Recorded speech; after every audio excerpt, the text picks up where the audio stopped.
Hi friends, welcome to cinema ரசிகர். நம்ம இன்னைக்கு மூவியில பார்க்க போற படம் லேட்டஸ்டா ரிலீஸ் ஆகி தியேட்டர்ஸ்ல ஓடிட்டு இருக்க தமிழ் படம். படத்தோட நேம் கிஸ். இது ஒரு fantasy romantic comedy drama movie. இந்த படத்தோட ஸ்டோரி என்னன்னா, படத்தோட ஸ்டார்டிங்ல ராஜா காலத்து ஸ்டோரி ஒன்று காட்டுறாங்க. அப்படியே கட் பண்ணி பிரசன்ட்ல ஹீரோவான கவினோட இன்ட்ரோ வருது. அவரு மியூசிக் டைரக்டர் ஆகணும் எய்ம்ல இருக்கிறவரு.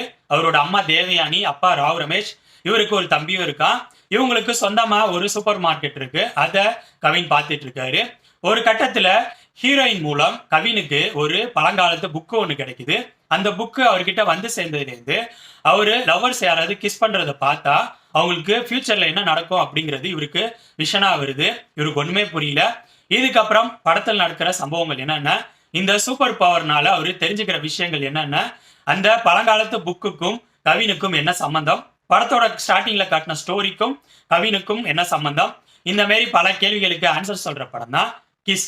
என்ன பொறுத்த வரைக்கும் இந்த படத்தோட ஃபர்ஸ்ட் ஹாஃப் ஸ்கிரீன் பிளே போர் அடிக்காம ஓரளவு சுவாரஸ்யமா போன மாதிரி இருந்துச்சு.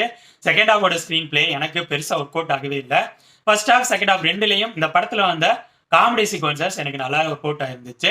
இந்த படம் மேபி 2K கிட்ஸுக்கு பிடிக்கலாம்.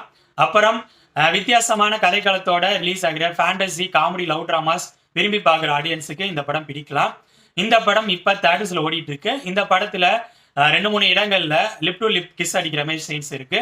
ஸோ இதை மனசுல வச்சுக்கிட்டு என்னோட ரிவ்யூ பேஸ் பண்ணி முடிவு பண்ணிக்காங்க இந்த படத்தை பார்க்கலாமா வேணாமா.